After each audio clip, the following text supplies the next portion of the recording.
Ward number 60 Pushpa park की जर्जर इमारत में रहने वाले लोग जो लगातार यहां के नेताओं से गुहार लगा रहे थे, प्रशासन से रिक्वेस्ट कर रहे थे, जब नहीं सुनी गई तो उन्होंने स्थानीय भाजपा के कार्यालय तक एक मोर्चा निकाला, आम आदमी पार्टी का साथ लिया और अपनी मांग लेकर के वहां के भाजपा के विधायक से मिले।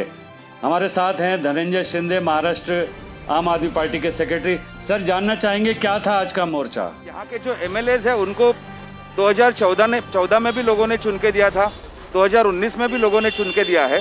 तो यहाँ के जनता की, इस कॉन्स्टिट्यूएंसी के लोगों की जिम्मेदारी जो है वो पूरी यहाँ के एमएलए के ऊपर है। और इसीलिए हम उनके साथ में जाके हमने उन्हें बुलाया कि एक तो आप जो मालिक है उसके साथ में बातें करके इनको टेम्पररी रहने की व्यवस्था का इंतजाम करो। अगर वो नहीं सुन रहे हैं तो दूसरा जो संवैधानिक तरीके से बीएमसी के माध्यम से होगा या राज्य सरकार के माध्यम से होगा, म्हाडा के माध्यम से होगा, कैसा इनका ये हो सकता है, पुनर्विकास हो सकता है, उसके बारे में ये डेंजर कंडीशन में है, गिरने जैसी कंडीशन में है। और इसको बीएमसी ने नोटिस दी है कि इनका लाइट और पानी जो है वो 7 दिन में काटा जाएगा और उसके बाद में वो बिल्डिंग को डेमोलिश कर देंगे। अब बिल्डिंग को अगर इन लोग डेमोलिश कर देते हैं तो वहाँ के जो रहवासी है वो रहेंगे कहाँ पे, वो जाएंगे कहाँ पे, उनका घर वापस कहीं आप जगह दीजिए। नोटिस आपने लगा दिया कि आपका पानी कटेगा, बिजली कटेगी, लेकिन कहीं जगह तो दीजिए। बड़ी फैमिलीज हैं, बड़े उनके वृद्ध हैं, फैमिली में मेंबर्स हैं, उनका बच्चों का, वो लोग कहाँ लेके चले जाएं इनको? आप बंद कर रहे हो। अब इनका एक सिस्टम होता है मकान मालिक का, वो मकान मालिक भी इंटरेस्ट नहीं ले रहा। उसको मालूम है कि कोई सोच रहा होगा ऐसे ही निकल जाए और फिर वो कोई बड़े बिल्डर को लाके बड़ा टावर खड़ा करे। आजकल यही दौड़ में सब लोग लगे। इमारत की जो परिस्थिति है इस समय, उसकी वजह से वहाँ पर रहने वाले लोगों की जान जोखिम में है। हम लोग ये विनती करने आए हैं इनसे कि आप इस इमारत में रहने वाले लोगों का बिजली पानी कट ना करें और उनकी कैसे सुविधा हो सकती है ये देखें, क्योंकि ये जिम्मेदारी प्रशासन की है।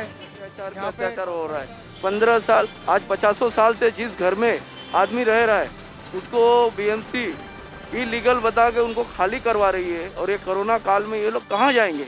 हजारों परिवार जो परेशान है, तो सरकार को ये बारे में जब वोट लेते हैं तो उस समय तो लोग वादे करते हैं, मगर वोट लेने के बाद जनता का ख्याल रखना भूल जाते हैं।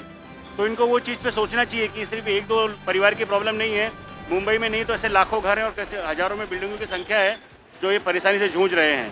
कितनी बिल्डिंगें खाली हो चुकी हैं और वो बेचारे अभी भी किराए के मकानों में रह रहे हैं। अपना घर चाहिए कि हम लोग की इवन कॉर्पोरेटर है वो भी कभी आके देखती नहीं है, बोलती है भाई तुम्हारे बिल्डिंग में जो है उनको जाके बोलो। तो हम बिल्डिंग में जाके किनको बोले? तो ये सारी बहुत सारी डिमांड्स है जो मतलब व्यवस्था ऐसी करे कि जो हम लोग को ऐसा न्याय मिले, हम लोग को रहने के लिए घर मिले। और बीएमसी अगर तोड़ने का नोटिस दिया है तो पहले है पब्लिक का कुछ रहने का सुविधा। किती वेळा आला, आम्ही म्युन्सिपालिटीने आम्हाला नोटीस दिली आहे, दरवेळी आम्ही जातो आणि त्यांच्या पाया पडून रिपेअरिंग करायला रिक्वेस्ट करतो, पण काय होत नाही। आम्ही आता खाली करून गावी घ्यायला गेलो आहे, आता गावात मी परत मला बोलवून आणलं इकडे या। અમે બધા પૈસા કાઢીને રિપેર કરાવ્યું છે, લેન્ડલોર્ડે એ પણ પૈસો આપતો નથી અને ફરીથી આ સામાન છે તે દર વર્ષે મ્યુનિસિપાલિટી અમને હેરાન કરે છે કે તમે ખાલી કરો। તો અમારે પાસે કોઈ બાલ બચ્ચા नहीं है तो हम जाएगा किधर? अपने पास कोई रूम नहीं है। अगर घर जाएगा, कोरोना लग गया, हम लोग काम पे भी नहीं, हम लोग total all to all family मेरा घर पे, मैं जो काम पे जा रहा था विरार नाला सोपारा, वो ट्रेन नहीं है तो कैसे जाएगा? तो उसके हिसाब से मेरा आमदनी भी नहीं है। तो अभी घर बीएमसी लाइट पानी काटेगा तो लाइट और पानी दोनों जरूरी है, वो नहीं रहेगा आदमी रह नहीं सकता है। तो बाहर जाएंगे, हमारा कोई दूसरा घर नहीं है, तो घर होगा तो हम चलो भाई दूसरी जगह भी चला जाएगा, ये मौत के मुँह में रहे क्यों? Broken construction, anytime there is a threat to the life, so there they are living and it's very immediately they want to be rescued out. And government must, democratic government, and there are elected government of the people are there in the legislative assembly and legislative council. Their responsibility to frame the law, frame the rule, make the rule for the people, to accommodate the people. The government must make the laws. They can change the laws every now and then. They have the right to do. They must do for the people. We cannot take a chance. We cannot make an excuse that there is no GR and all. We are quite civilized enough. Drastic steps can be taken. Amendments can be made. A way could be found out. rather than running away, we should find a solution to this problem. सभी कार्यकर्ता शांतिपूर्ण ढंग से अतुल भातखलकर जी जो स्थानीय भाजपा विधायक हैं उनसे अपनी मांग ज्ञापन लेकर के पहुंचे और वहां बाहर का नज़ारा देख करके एक बार तो माहौल अलग ही दिखा। हम जानना चाहेंगे मीरा भाईंदर के युवा विंग के अध्यक्ष हैं दुर्गेश पाल जी से, उनके आमदार कार्यालय के जस्ट बाहर उनके दरवाजे पर इस तरह की घटना हो रही है और वो उसे रोक नहीं होती है, जमीन पर कुछ नहीं होता है। आज आप लोगों ने रिपोर्ट किया, आपके चैनल ने रिपोर्ट किया, हमने देखा है कि क्या स्थिति है वहाँ के लोगों की, वहाँ की बिल्डिंग की, और अगर कुछ हो जाता है तो उसके लिए कौन ऑफिस तक नहीं जाने दे रहे, हमको धक्का मुक्की करके रोके जा रहे हैं। इस प्रकार का पीसफुल प्रोटेस्ट होता है। हम लोग एक सिटीजन का कॉन्स्टिट्यूशन में राइट होता है कि हम हमारे एमएलए को बता सके, हम कुछ कर सके, कि हम अंदर जाके हमारे बारे में हमें जो दुविधाएं हैं हमको बताए। और इस तरह से जिस तरह से लोग रोक रहे हैं, हमको अड़चने पैदा कर रहे हैं, ये बहुत ही शर्मनाक की बात है कि हमसे इलेक्शन के पहले वोट के लिए भीख मांगते हैं कि वोट दीजिए, हम ये करेंगे वो करेंगे, और जब आज दिन आता है हम हमके मांग रहे हैं। भाजपा विधायक और आम आदमी पार्टी के कार्यकर्ताओं के बीच लगभग 1 घंटे तक मुलाकात चली, जहां आम आदमी पार्टी ने आम रहवासियों की सुरक्षा का मुद्दा उठाया और उनसे पूछा कि आपने इनके लिए क्या किया है।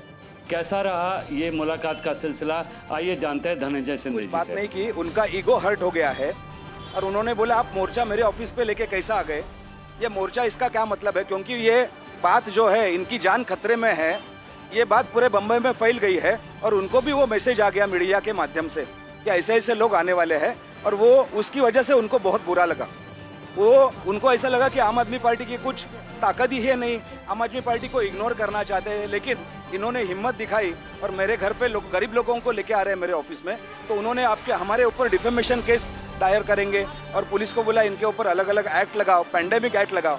बल्कि हमने पुलिस से प्रॉपर परमिशन ली थी, हमने पुलिस के मार्गदर्शन से ही सभी यहाँ से शुरुआत की थी, वहाँ पहुँचे और वहाँ से वापस यहाँ तक आए हैं, आप सब लोग देख रहे हैं। तो उन्होंने मतलब उनका जो गुस्सा था, उनके अंदर का जो एक घृणा थी लोगों के बारे में, कुछ लोगों को उन्होंने ऐसा भी कहा कि हमने आपको बुला, मेरे को आके मिलो, तो उन लोगों ने बोला कि सर हम आपको आके मिले थे लेकिन कुछ भी नहीं हुआ फिर भी, तो बोलते कि ठीक है फिर वापस आके मिलो। तो उन्होंने कोई भी सवाल का सीधा जवाब नहीं दिया, सीधा ऊपर हाथ कर दिए हैं। लेकिन उन्होंने कहा कि अभी जो विधिमंडल का जो अधिवेशन होगा उस अधिवेशन में हम इस मुद्दे के बारे में चर्चा करेंगे। बहुत निराशा हुई। मैं श्री अतुल भातखलकर जी को काफ़ी लंबे समय से जानता हूँ और बहुत ही सुलझे हुए नेता के रूप में मेरे दिमाग में उनकी छवि थी, लेकिन आज जो उनका व्यवहार था, आज जो उनकी बोलचाल की जो शैली थी, वो बहुत ही तानाशाही पूर्ण लगी मुझे। जिस तरह की बातें वो कर रहे थे हमारे प्रतिनिधिमंडल से, उससे लगा कि उन्हें आम जनता की तकलीफों को लेकर के थाने के गुंडे उन्होंने बुला के अपनी ऑफिस के आगे रख लिए।